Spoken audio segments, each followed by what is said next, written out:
Hi guys, my name's Colin Ward. I'm a Wing Chun instructor. I've been a disciple of Grandmaster Yip Chun for the last 30 years. I've been teaching for more than 30 years at my school in Leeds, the Northern Wing Chun Kung Fu Association, and for the last 10 years as well teaching with Wing Chun.online. I just wanted to kind of share some ideas with you, if I may, regarding teaching and training while we're in lockdown. Obviously it's a very difficult time. We're not able to spend time with our students and do the kind of things that we'd like to do. So I've kind of come up with a few ideas, and I wanted to just share these with you, and maybe it might help you, and it might help you to get your students training as well.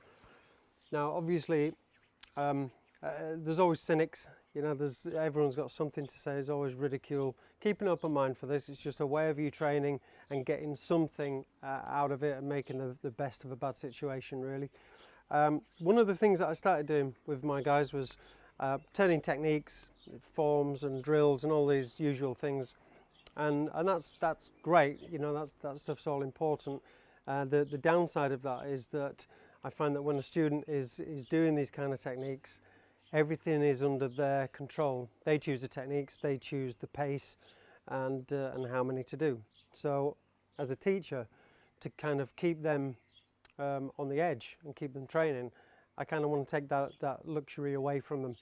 So we started off then by getting people just to run turning punches, making sure first of all they're not doing little circles but thinking more of rugby balls. So we're thinking of the elbow driving forwards on each punch. So proper punches to start with, and then just giving varying commands really throughout this in order to cause a redirection. So this might be a Chi Sau, which is whichever hand is forwards at that time, we're going to turn the Chi Sau. Could be a bong. If they hear bong, that will be a bong like Fak Sau. If they hear a tan, just a scooping tan and punch. Low gan, we're going to, whichever hand is coming out, we're going to drop down and punch. So very simple techniques. Added to this, we also had a pack punch, which we're stepping in with, throwing in a gum punch, stepping in again, and even a kick. And a kick, basically what we're going to do with this is we're going to pack and kick just at the same time, all coming from the chain punches and keeping that flow going. So the idea is that initially you are going to be mentally and physically preoccupied. You're already engaged, and I'm going to give you a redirection.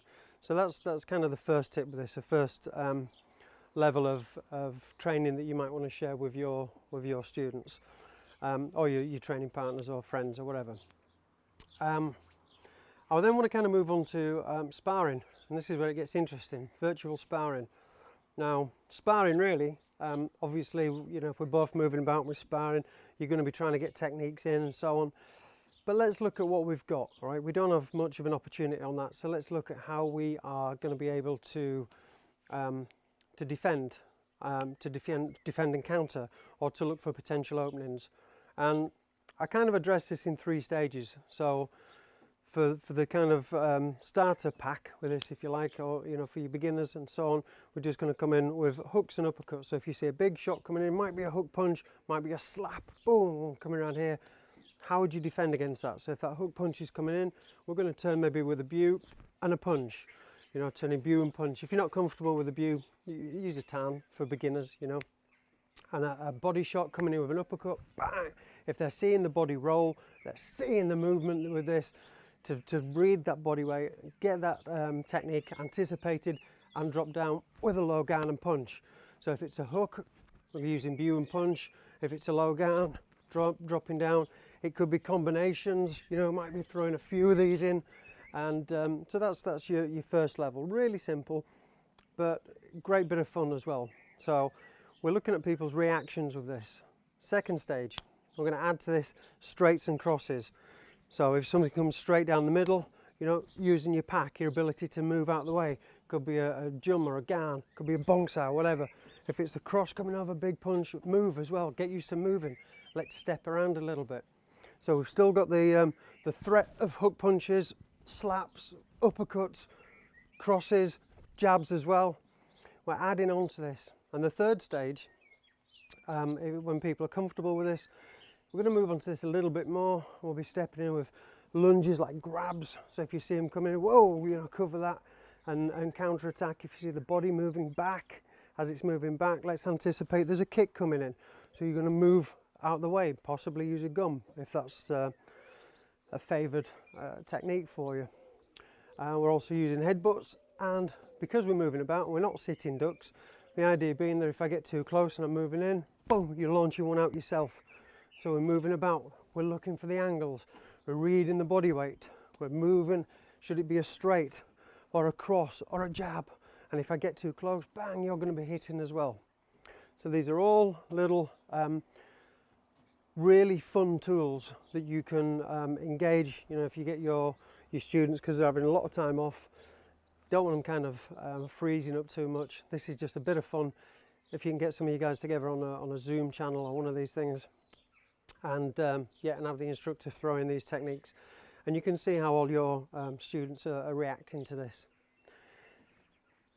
Then we're going to move on to Chi Sau, virtual Chi Sau. Obviously this is going to raise a few eyebrows.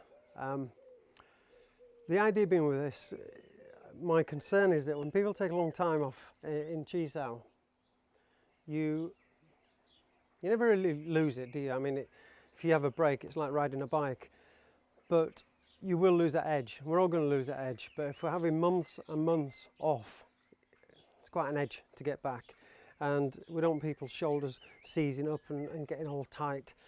So what I'm asking my guys to do, and again, if you like this, please share it. You know, let's get this exercise shared and spread out. Let's all benefit from it if we can. I'm going to get people rolling in a tan and bong. So wrists in centre, elbows high and low, and make sure that this is a constant. We don't want any kind of slacking of positions. And I've only got 6 variations in this. Tan bong, pack, gum, gan, kwon. And really simple, always rolling. So if you hear the tan command fired at any time, whichever one is coming down to the tan at that time, we're going to turn, as though defending against a turning punch coming in. So whichever one's coming down here, we're going to turn, making sure the elbow stays up and it doesn't fall by the wayside. Bong, when we use bong, this one is going to be a scooping bong lap Fak Sau. So we're going to assume there's pressure on that bong. Whichever bong is high at the time of the call, that's the one we're going to lap Fak Sau. So really simple, we have our tan and we have our bong. Whichever one is called at that time, making sure that the students are not getting lazy, positions not dropping, so the elbows are high and low. We're trying to get a bit of a workout for the shoulders. Moving on from this then, the pack. When you hear pack, we're simply going to pack Fak Sau. If you want to step in with this, so be it, because obviously that's the better technique. You know, the more experienced you are, the more you're going to want to close that distance down. So there's the pack. And for the gum, this is going to be a gum and punch. So a gum and punch, really simple. From the side, just to kind of give you an idea of this, because we've got tan and bong. I also want to keep my tan forwards and I want to allow my bong to relax should there be any pressure. So for the bong, if this is pushed in, my lap is going to come from this tan side. I'm going to lap from there, keeping the elbow high, and that's what's going to be going out. As for the gum, I don't want to gum from here because I'm hitting myself. So the timing of this, whichever one is leaving the tan, because the tan is further forwards than the bong, whichever one is in the tan, that will remain forwards and press down to be the gum. So if I hear gum at this point, this one will remain forwards on the roll, pressing down and punch. So nice and simple then.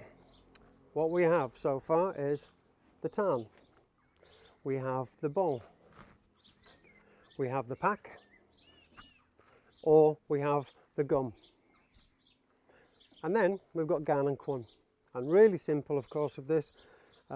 Instructors, it's likely you're going to know what I'm talking about, of course, but I will assume that this is for anybody to watch.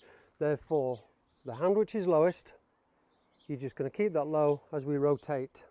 So there's now my bong on the bottom. What I'm not doing is dropping this down low. I'm going to keep the thought of the elbow high. So, which means whenever I change So if I hear the gan or the kun, I'm going to keep the lowest hand low as I rotate, and I'm going to turn to whichever side was called for. So if I am rolling and I hear a gan being called, as it's coming down, it's going to change, it's going to roll. So if I hear a gan here, I'm going to turn with it. The feeling with this, of course, is going to be one of kind of opening my partner's positions. Gan Sau splitting block. And the Kun Sau, again, whichever one is down, I'm just going to rotate with this, like so. So there you have it, virtual Chi Sau. You're going to have your students getting a little bit of shoulder exercise, work the muscles, keep them nice and supple. You're also engaging them in movement, so they're physically and mentally preoccupied. And then we're going to call for variations. Although the attack hasn't actually been executed, we will know that if we hear tan, we're going to react as though a tan was needed. If we hear bong, we're going to react as though a bong was available. And the same will be for the pak or for the gum. And for the gan and kun, whichever hand is low, we're going to change and move to that side. So there's a couple of tips there. If you want to look further into this, you can see me at wingchun.online.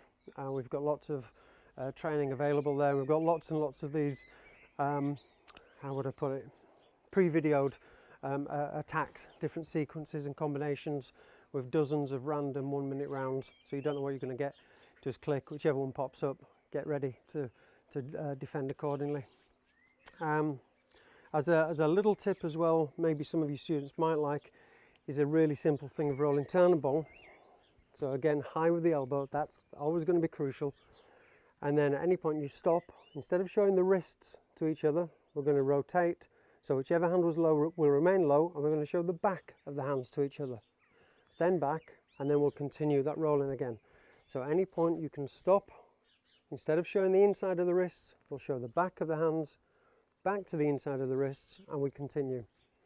Now in application of this, if I was rolling both tan and bong and I want to get from the inside to the outside, I can stop, change. Now if this bong drops, my partner's going to feel that in Chi Sau.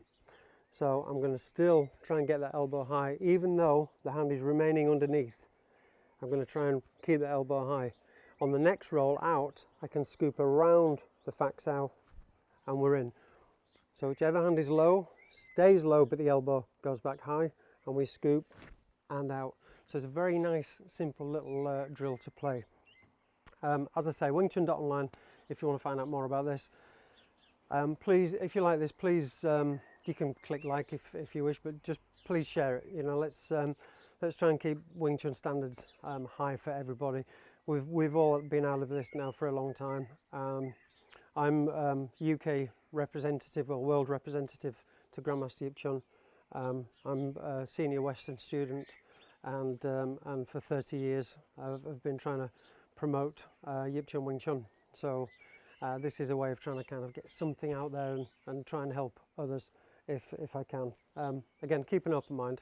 Let's not just jump on the ridicule wagon straight away. And I hope you get something from it. Thank you so much for listening. Cheers, guys. Thank you. And stay safe as well. Thank you.